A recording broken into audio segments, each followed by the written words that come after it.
What's up, YouTube? Today I'm going to be talking about 7 businesses plus a bonus about businesses related to the skilled trades that I would start. Personally, this is my personal opinion, but I think these are lucrative and they're essential and they will survive an economic crash, and you can be very profitable off some of these businesses. So again, this is just my opinion.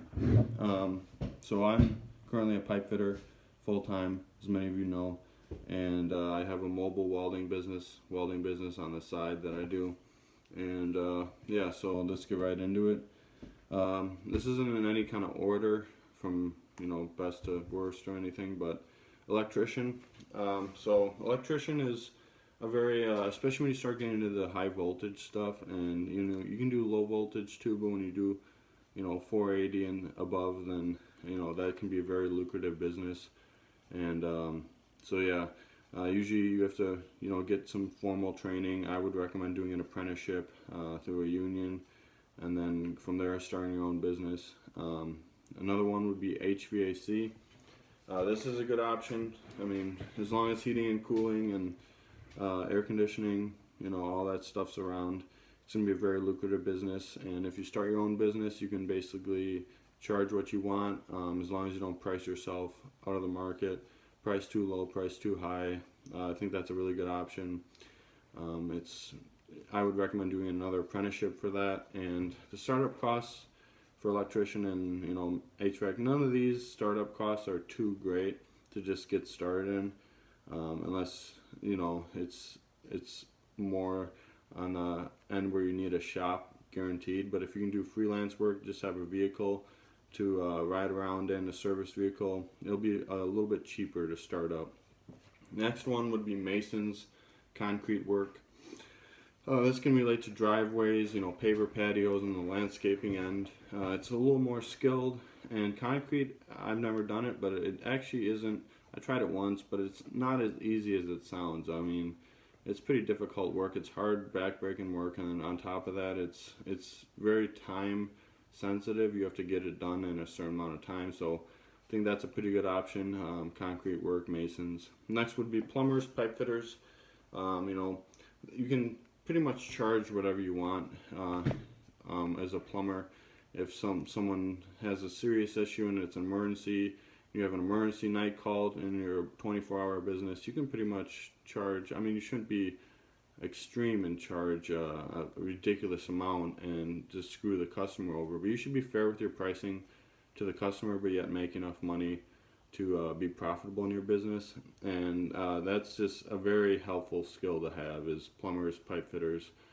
Again, I would do an apprenticeship for that because it's a lot of training, and you got to become for pipe fitting. I don't think in my state you really need official license, but you have to be insured and stuff.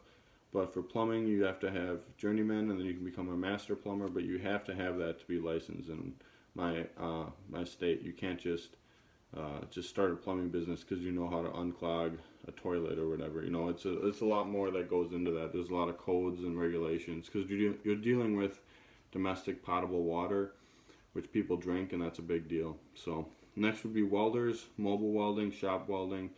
The shop aspect's going to cost a little more because you got to rent out a shop, and the overhead's going to be a lot more. But a mobile welding business, right now I work alone.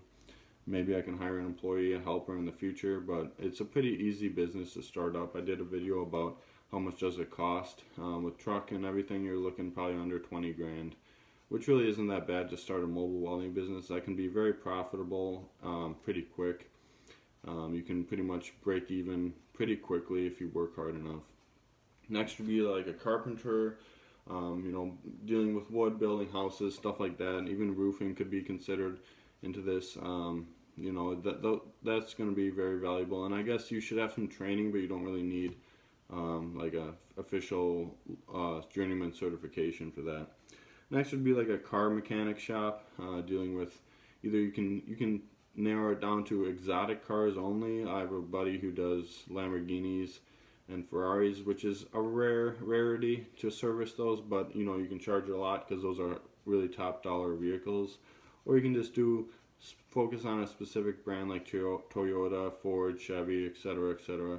And you can just do all the American brands, you know, Dodge, all that kind of stuff, or you can do foreign brands like Toyota, Nissan, all that kind of stuff. So you should always try to focus down and try to have a couple, basically narrow it down to a certain type of brand of vehicle. It'll help you get more business, and then you'll be known for something.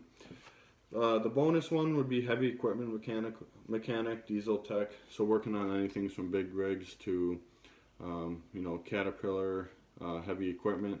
That'd be another good option. And, you know, like I said, you know, before, it will survive an economic crash, because as long as the economy is somewhat functioning, you know, people are going to need their vehicles repaired. And this ties into car mechanic shop. You know, as long as people are driving, there's always going to be a need for mechanics. It's a very valuable skill to learn. So those are the list I came up with of profitable businesses, 8 profitable businesses that you should start if you want to get into the skilled trades. And you should always have, in my recommendation, at least 3 to 5 years or more of official training to be able to start a business like this. You shouldn't just jump into it with 1 or 2 years of experience. And you should have some business knowledge before you start. Otherwise, you're pretty much setting yourself up for failure, and you don't want to do that. So with that, I'm out.